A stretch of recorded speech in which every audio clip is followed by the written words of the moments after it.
sur France 24 et bienvenue si vous nous rejoignez dans votre journal de l'Afrique. À la une ce soir, le mausolée de Patrice Lumumba vandalisé en République démocratique du Congo. Il a été construit pour abriter la dent du martyr de l'indépendance. Elle est la seule dépouille du héros national. Une enquête est en cours pour déterminer si elle a été dérobée. Correspondance à Kinshasa à suivre. À la une également, un nouveau président à la tête du Somaliland. Il s'agit d'Abdirahmane Mohamed Abdullahi. Il a été élu avec près de 64% des voix, selon des résultats proclamés ce mardi. Et puis en football, on connaît désormais les 24 participants de la prochaine Coupe d'Afrique des Nations. Elle se tiendra au Maroc l'année prochaine.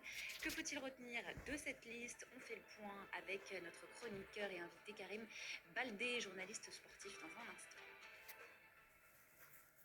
On commence ce journal en République démocratique du Congo, où je vous le disais, le mausolée du martyr de l'indépendance a été vandalisé. C'était hier lundi. Le bâtiment a été construit pour abriter la dent de Patrice Lumumba, héros national assassiné il y a 63 ans.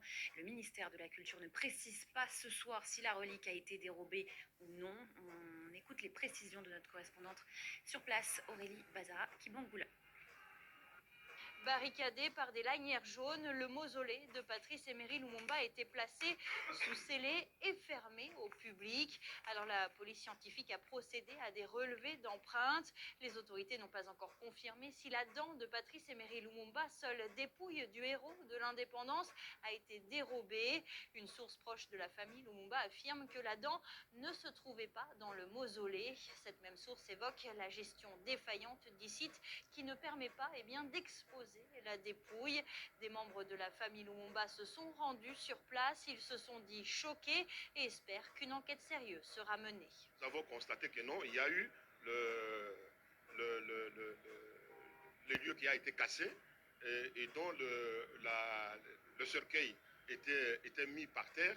Je suis persuadé que l'enquête ira mieux pour déterminer les auteurs et les co-auteurs de ces actes-là qui ont voulu profaner le mausolée de Patrice Emery Lumumba. La dent de Patrice Emery Lumumba, symbole de la résistance anticoloniale, avait été conservée en Belgique par un policier ayant participé à la disparition du corps de Lumumba. Alors la justice belge avait finalement acté sa restitution à la famille du premier ministre de la République démocratique du Congo. Dans un communiqué, le ministère de la Culture condamne, je cite, un acte odieux qui vise à désacraliser la figure de Lumumba. Il est le nouveau visage du Somaliland.